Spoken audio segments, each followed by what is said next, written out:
जोडीदारबद्दलच्या बदललेल्या अपेक्षा खूप वेगळ्या आहेत. बघा, जोडीदार कसा हवा हे पूर्वी आईवडील ठरवायचे. पूर्वी आपल्या पाल्यासाठी जोडीदाराची निवड आईवडीलच करीत होते. विवाह करणाऱ्या वधूवरांना आपला जोडीदार आपल्यासाठी योग्य आहे की नाही याबाबत विचार करायला संधी दिली जात नव्हती. आज मात्र परिस्थिती वेगळी आहे, बदललेली आहे. लग्न हा आयुष्यातील महत्त्वाचा निर्णय असतो. त्यामुळे जोडीदाराची निवडही आजची पिढी स्वतः करते. त्यामुळे जोडीदारासाठी पुरेसा वेळ देणं अपेक्षित असतं. आजच्या पिढीच्या जोडीदाराबद्दलच्या बदललेल्या अपेक्षा खूप वेगळ्या आहेत. आजच्या पिढीला त्यांची स्वतःची पेस हवी असते. जोडीदार निवडताना त्यांचा स्वभाव किंवा दृष्टिकोन यासोबत आर्थिक स्तर आणि कुटुंब पद्धतीची आजची पिढी विचार करते.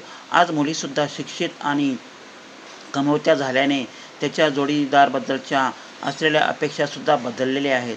पूर्वी जोडीदार निवडीसाठी मुलाची आणि मुलींची मते विचारात घेतली जात नसत, परंतु आता तसं राहिलेलं नाही.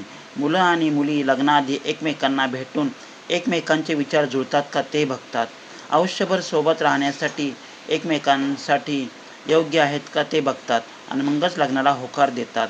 आपल्याला हवा असणारा जोडीदार हा आपला मित्र किंवा मैत्रिणीमध्येच मिळत असेल तर त्यात वाईटसुद्धा असू शकतं किंवा त्यात वाईट काय आहे, कारण की नंतर विचार बदलतात कधीकधी लग्नानंतर.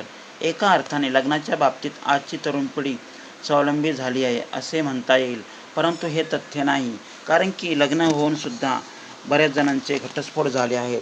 फक्त लव्ह मॅरेजच्या नावाखाली एक धप्पा आहे. म्हणून आपणच ठरवलं पाहिजे की आपला जोडीदार हा कसा हवा. कारण की आईवडील जेव्हा निवडतात तेव्हा ते काळजीपूर्वक निवडत असतात. हे सर्व ठरवण्यासाठी आईवडिलांनी सुद्धा त्यात सहभाग घेतला पाहिजे. Thank you so much. आभारी.